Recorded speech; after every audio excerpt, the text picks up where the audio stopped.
नमस्कार, आप देख रहे हैं मनी 9 और मनी 9 पे ट्रेंडिंग स्टॉक्स में आपका स्वागत है। आज हम जिस स्टॉक के बारे में बात करने जा रहे हैं वो है जुबिलेंट फूड्स। जुबिलेंट फूड्स के शेयर में आज दमदार तेज़ी देखने को मिली है।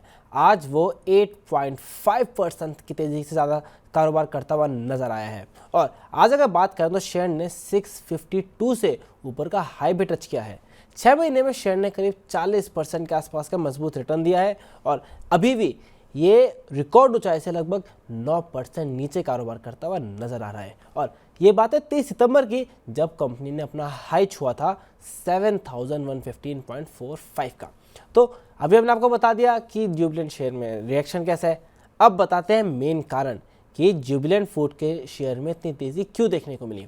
तो उसके पीछे वजह है नतीजे। अब अगर आप देखें तो नतीजों में आप देखें मुनाफे में इतना अच्छा नहीं रहा है, मुनाफा घटा है, तो उसके बावजूद नतीजे तेज क्यों आए हैं? क्योंकि अगर एक बार को आप मुनाफे को हटा दें तो बाकी चीज़ों में आपको बहुत ज़्यादा अच्छा देखने को मिला है। मुनाफे है वो 31.5% घटा है, 66.5 करोड़। लेकिन अगर उसके हम बाकी चीज़ें देखें तो रेवेन्यू 43% ग्रो करता हुआ नजर आया है और वो आ रहा है 1954 करोड़ का। उसी के साथ अगर हम थोड़े नीचे जाएं टॉप लाइन में तो देखेंगे कि एबिडा जो है वो 43.8% बढ़कर 398 करोड़ रुपए रहा है।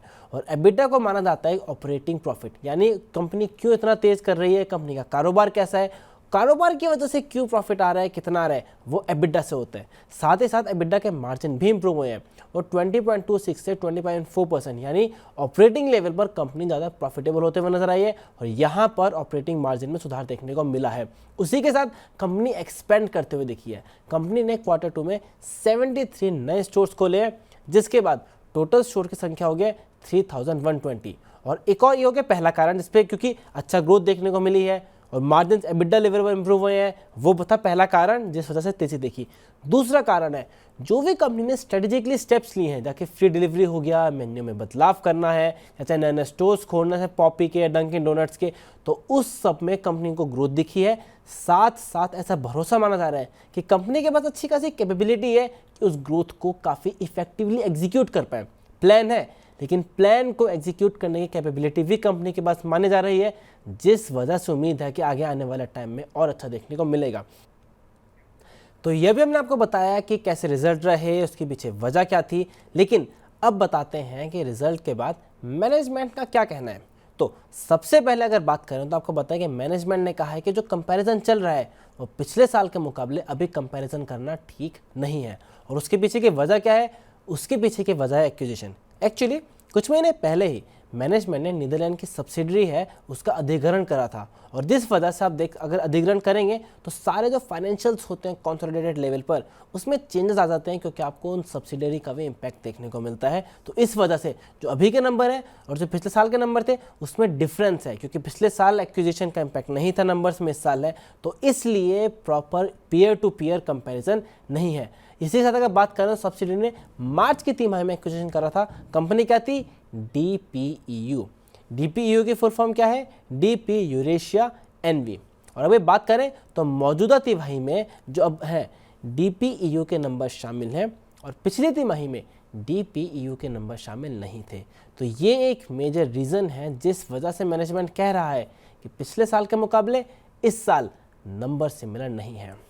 अब आपको बताते हैं कि इसके ऊपर ब्रोकर्स का क्या कहना है। तो ब्रोकर्स की अगर बात करें तो बहुत टेबल्स आई हैं, आप देखेंगे तो उसमें आप देखें Jefferies, Citi, Nuvama, HDFC securities, Motilal Oswal, सब ने अच्छे अच्छे नंबर्स दिए हैं। मॉर्गन स्टैनले की बात करें, CLSA की बात करें तो CLSA को हटा दें अगर हम अंडर परफॉर्म तो उसके अलावा सभी के अच्छे नंबर आए हैं। अब आज के प्राइस से मॉर्गन स्टैनले के प्राइस से शेयर ऊपर जा चुका है, लेकिन अभी भी अगर बात करें तो कल की क्लोजिंग से, यानी मंडे की क्लोजिंग से ही ऊपर का टारगेट देखने को मिला था सभी से।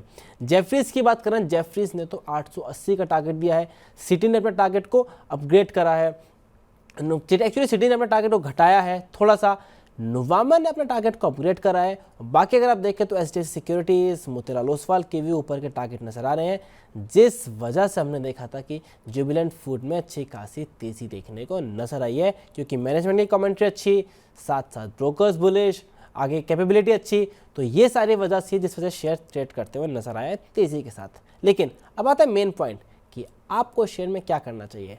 तो उसके लिए हमने स्वास्थ्य इन्वेस्टमेंट के संतोष मीना जी से बात करी। उनका कहना है कि शेयर 700 से 720 तक जा सकते हैं।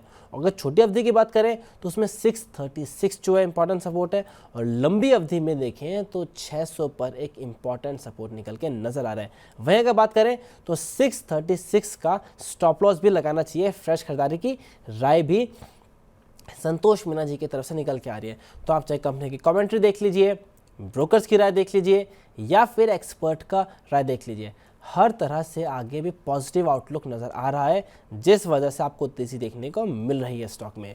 तो अगर आप ऐसी और स्टॉक्स के बारे में जानना चाहते हैं, समझना चाहते हैं उनकी पीछे की वजह क्या है, आपको क्या करना है, तो इसके लिए मनी9 के साथ जुड़े रहिए।